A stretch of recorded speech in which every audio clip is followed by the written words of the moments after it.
My name is Vivian Cross. I'm 25 years old. If you had met me just a week ago, you would have seen a woman who believed she had it all figured out. A steady career in software design, a cozy apartment I worked hard to afford, and a boyfriend I thought I would one day marry. His name was Ethan. For 2 years, Ethan was my world. He had this boyish grin that could melt away a bad day. And for a while, I thought his presence in my life was fate. 8 months ago, he moved into my apartment. It felt like the natural next step. He promised he'd start saving for the future, for our future. So I covered the rent, the utilities, the groceries. I didn't mind. I told myself it was temporary. But lately, something had shifted. Ethan was often working late, though he never had much to show for it. His phone, once left carelessly on the coffee table, became an extension of his hand, always face down, always password locked. I tried to shake the unease off, tried to remind myself that love means trust. Then came the message, a simple vibration on my phone while I was sautéing vegetables for dinner. I wiped my hands on a dish towel, smiling because I thought it would be Ethan telling me he was finally on his way home. Instead, I read, "Staying at Lara's tonight, don't wait up." Lara, his coworker, the same Lara whose Instagram photos he liked at 2 a.m, the same Lara who laughed a little too much at his jokes during office parties. My pulse slowed to a crawl. My first instinct was disbelief. Maybe it was work-related, maybe innocent. But my second instinct, the one that whispered from deep in my chest, told me the truth he had chosen. I typed back with trembling fingers. "Thanks for letting me know." That was it. No confrontation, no theatrics, just 7 words that sealed his fate. I stood there in my kitchen, staring at the skillet on the stove, the vegetables slowly charring, smoke curling upward. It felt like a scene from someone else's life. My chest should have been burning, but instead, there was a hollow calm. I remembered something my father told me once, back when I was 17 and crying over my first heartbreak. He'd placed a firm hand on my shoulder and said, "A man who hides his phone is already gone in spirit. Don't beg someone to stay when they've already left you." Back then, I had rolled my eyes. But now, his words felt like prophecy. I turned off the stove, the room filled with the faint, bitter scent of burnt onions, and set down the spatula. The weight of betrayal pressed against me, but beneath it, another feeling bloomed. Cold, precise, almost surgical resolve. If Ethan wanted Lara's bed, then that's where he could stay, permanently. I didn't scream, I didn't cry. Instead, I reached for the first empty cardboard box I kept from moving. I placed it on the bed we once shared and began to pack, one neat fold at a time. The first shirt I folded was his favorite, an old gray hoodie worn soft from years of use. I remembered the night he draped it over my shoulders after our very first date, when the rain caught us off guard. For a moment, my fingers lingered on the fabric. The memory stung like lemon on a paper cut. Then I pressed the hoodie flat, placed it in the box, and closed the lid. I wasn't just packing clothes, I was dismantling a life. 1 box became 2, then 3. The rhythmic motions soothed me in a strange way. Shirt folded, stacked close. Like every crease smoothed out was another corner of my heart being ironed free from him. His cologne bottles lined the dresser, little glass monuments of lies. Into bubble wrap they went. His toothbrush, his razor, the half-used bottle of aftershave he swore by, all tucked neatly into a toiletry bag. I even wound the cord of his electric razor carefully, as if my precision might disguise the fury fueling each action. By midnight, I had stripped the room bare of him. 8 boxes, 2 suitcases, his shoes, ties, and even the silly mug he claimed his grandmother gave him, but actually bought from IKEA. Nothing of Ethan remained, not even the pillowcase he used. I folded it neatly, placed it on top of the final suitcase, and stood back. The apartment looked different without his clutter. Cleaner. Lighter. I glanced at the clock. 10:15 p.m. The decision formed in my mind like a lightning strike. I wasn't going to let these boxes collect dust. They belonged where Ethan chose to be. I loaded the car. Trip after trip down the stairs, muscles aching, breath quickening. Each thud of the trunk closing felt like punctuation at the end of a sentence. This is over. By 10:45, the car was full. By 11, I was driving across town with headlights slicing through the night. Lara's apartment complex loomed ahead. Modern brick walls, manicured hedges, the kind of place where people pretended they had it together. I remembered the building well. Ethan had once asked me to drop him off there for a team meeting. As fate would have it, someone was leaving just as I pulled up. The door swung open, I slipped inside, hauling the first suitcase up to the 3rd floor. Music thumped faintly from behind one of the doors. Laughter. A woman's laugh, higher than mine. I didn't linger. Instead, I stacked every box, suitcase, and bag neatly against the doorframe. 8 boxes, 2 suitcases, a shrine of betrayal. On the very top, I placed a single folded note. Ethan's belongings. He's yours now. Vivian. I snapped a photo on my phone, not for spite, but for proof. Proof for myself that I had really done it. As I walked away, my heart didn't race. It slowed, calmer with each step. By the time I slid into the driver's seat, the silence inside me was almost frightening. At 11:30, I was home again. By midnight, a locksmith was changing the locks. $180, worth every penny. I updated the door code, deleted Ethan from my Netflix, Spotify, gym membership, canceled the emergency credit card he used to swipe daily at Starbucks. When all was done, I poured myself a glass of red wine, sat on the sofa, and pressed play on a movie. At 11:47 p.m., the first call came. Ethan. At 11:49, the second. By midnight, texts began pouring in. I placed the phone face down, let it buzz itself into exhaustion. Across the room, the boxes he once called home were now stacked neatly outside someone else's door, and for the first time in weeks, I felt free. By 12:30 a.m., the buzzing hadn't stopped. My phone lit up like a fire alarm. Calls, texts, voicemails stacking one over another. Vivian, what is this? Where are my things? This isn't funny. Answer me. I didn't. At 1, the doorbell rang. Then fists hammered against the door, rattling the frame. Ethan's voice echoed through the hallway, angry and desperate. Viv, open the damn door. You're being insane. I leaned against the wall, arms folded, listening. My neighbors stirred. Lights flicked on through the peephole. A petty part of me considered letting him shout until the whole building learned what kind of man he really was. Instead, I texted him once. You chose to stay at Lara's. I simply helped you move. At 3 a.m., a different number appeared on my screen. Against my better judgment, I answered. Vivian, it's me. Ethan's voice cracked. You have to listen. Nothing happened. I swear. Nothing happened, I asked softly. Then why Lara's couch? Why her apartment and not your own? It was one night, for work, he stammered. For work? I echoed, a bitter laugh escaping. Hotels exist for work, Ethan. Don't insult me. There was a pause. Then his tone shifted, pleading. Where am I supposed to go now? I closed my eyes, the wine from earlier still warm in my veins. Where you stayed last night seems like the obvious answer. The silence that followed was heavier than shouting. I ended the call before he could speak again. By morning, my landlord called. Vivian, just confirming you changed the lock last night?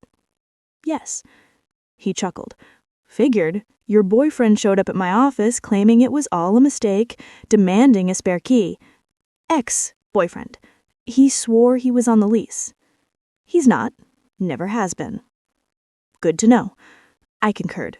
The landlord chuckled. I'll handle it. But Ethan wasn't finished. By 9 a.m., the flying monkeys descended. His mother, Darlene, the queen bee of misplaced loyalty. My phone rang, her name flashing. Against my instincts, I answered. "How dare you throw my son out onto the street?" she snapped. "Darlene, your son texted me that he was staying at another woman's house. I helped him make it permanent." "He made one mistake," she hissed. "No, he made a choice. I respected it. You're legally obligated to give him 30 days. Wrong. He never paid rent, never signed the lease. He was a guest. Guests don't get 30 days. You're heartless. No, Darlene, I'm finally done being his safety net."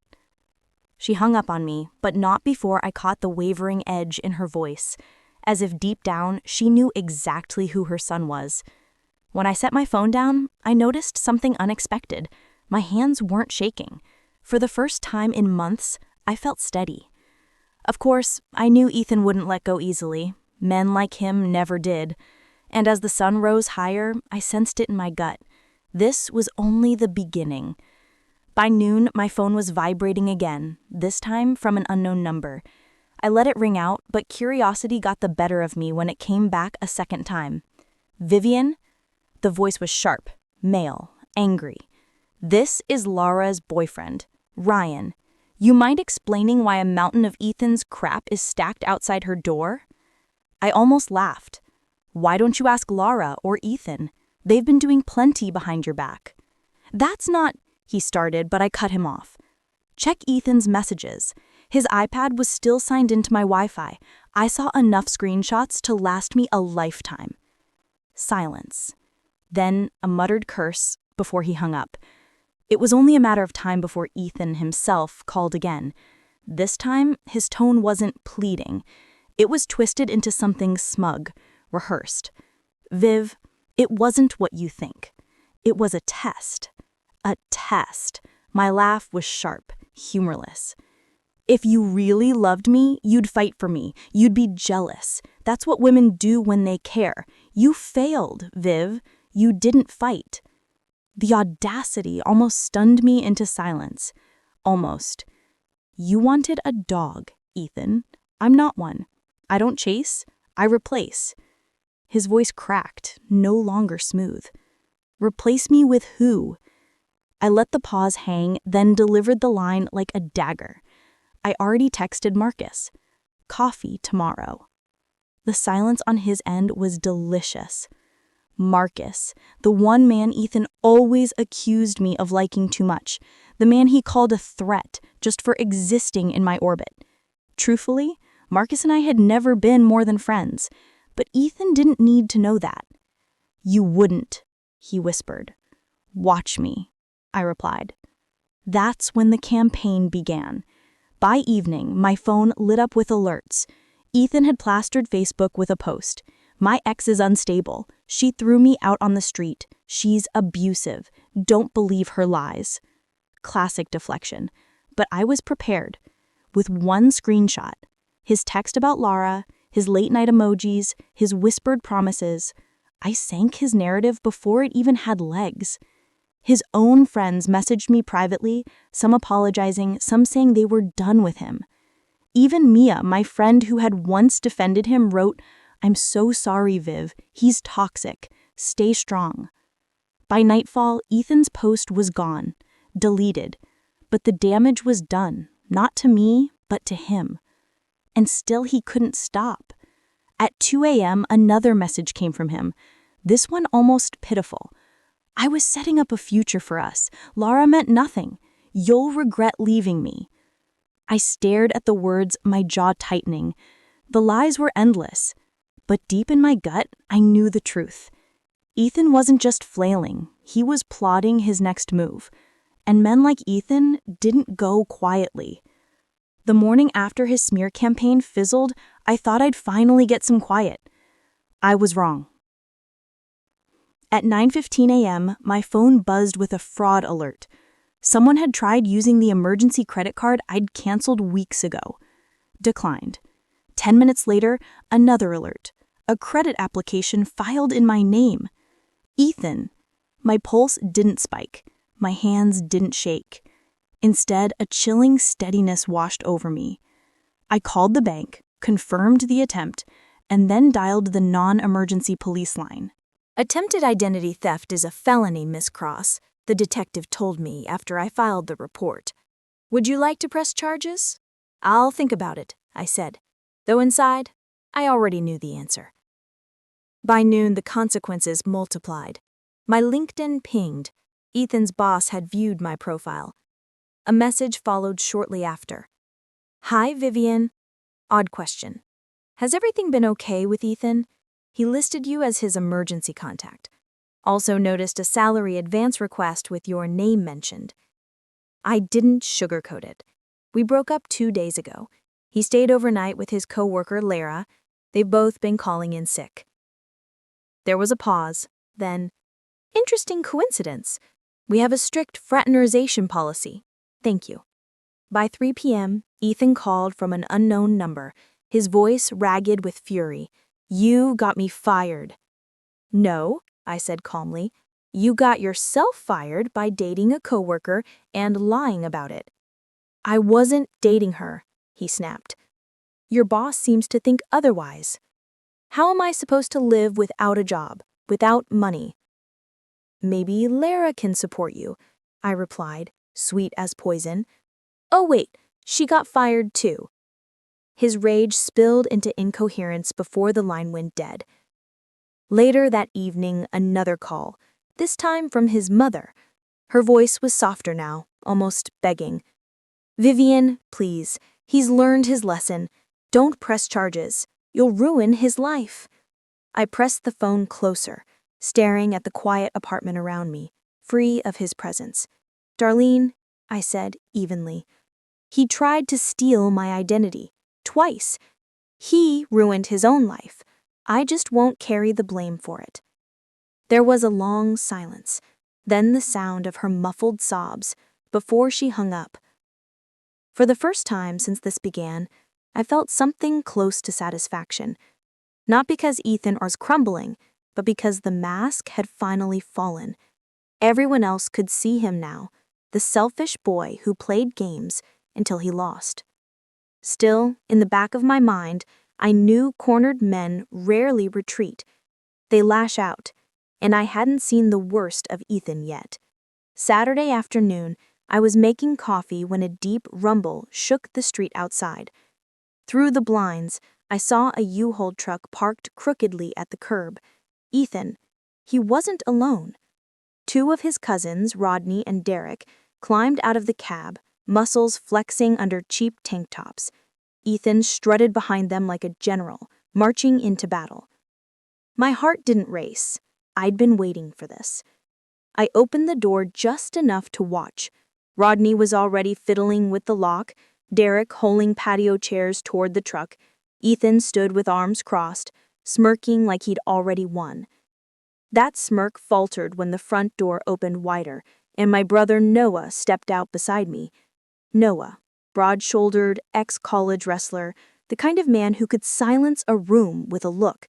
And then Camila, my best friend, appeared with her phone already recording. Good afternoon, gentlemen, Noah said coolly. Planning to rob my sister in broad daylight? Rodney froze, the screwdriver slipping from his hand. Derek put down the chairs. Ethan's jaw tightened. This is my place too, Noah. I have rights. No, you don't, I cut in. My voice carried louder than I expected. Every piece of your junk was delivered to Lara's door a week ago, remember? That doesn't matter. I lived here. I'm moving back in. Camila stepped forward, camera steady in her hand. You mean breaking and entering? Pretty sure that does matter. And then, as if the universe enjoyed theatrics, a familiar voice called from the sidewalk. Gentlemen, said Officer Torres, my friend Carlos, flashing his badge. Care to explain why you're attempting burglary? The cousins paled. Rodney muttered something about being misinformed and backed toward the truck. Derek followed, muttering apologies. Ethan's composure cracked, his face twisted, desperation bleeding through arrogance. Vivian, you can't do this to me. I have nowhere else to go. I folded my arms, steady as stone. You did this to yourself, Ethan. Every choice you made led you here. You loved me, he shouted, voice breaking. No, I loved the man I thought you were. That man doesn't exist. Carlos stepped closer. Ethan Harper, we've already got a report of attempted identity theft in your name. Care to add trespassing to the list? Ethan blanched. His eyes darted between us, Noah's glare, Camila's phone, Carlos's badge. He realized the battle was lost, but he still tried one last pitiful card. Viv, please, I can change. Just one more chance. I almost pitied him. Almost.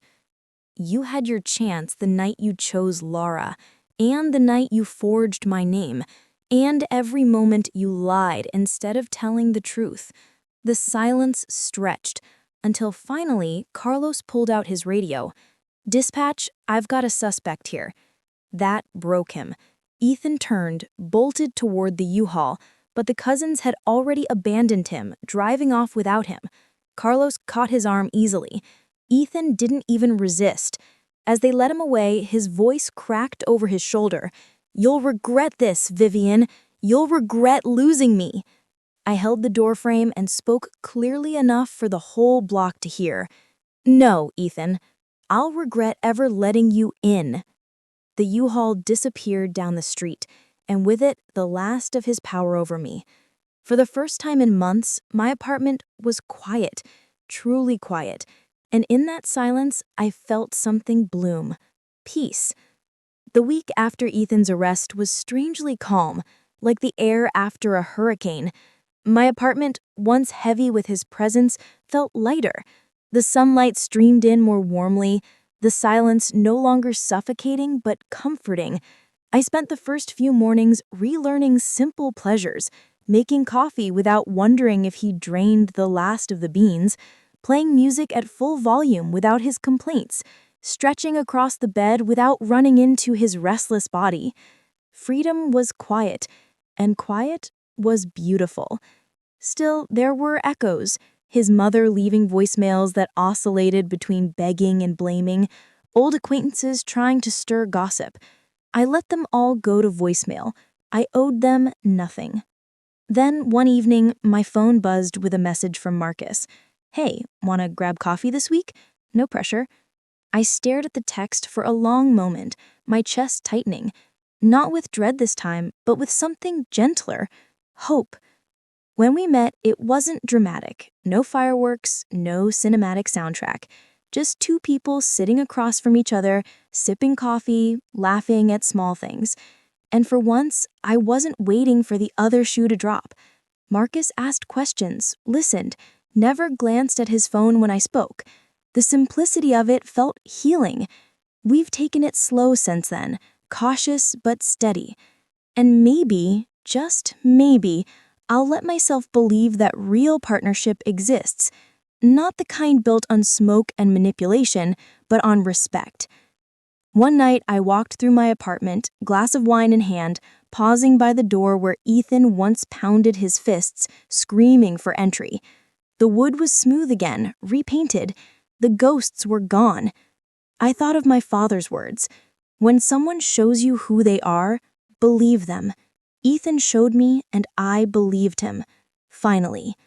So, when he texted me his last words before the arrest, "You'll never find anyone like me," I smiled, because he was right. I never will. And thank God for that.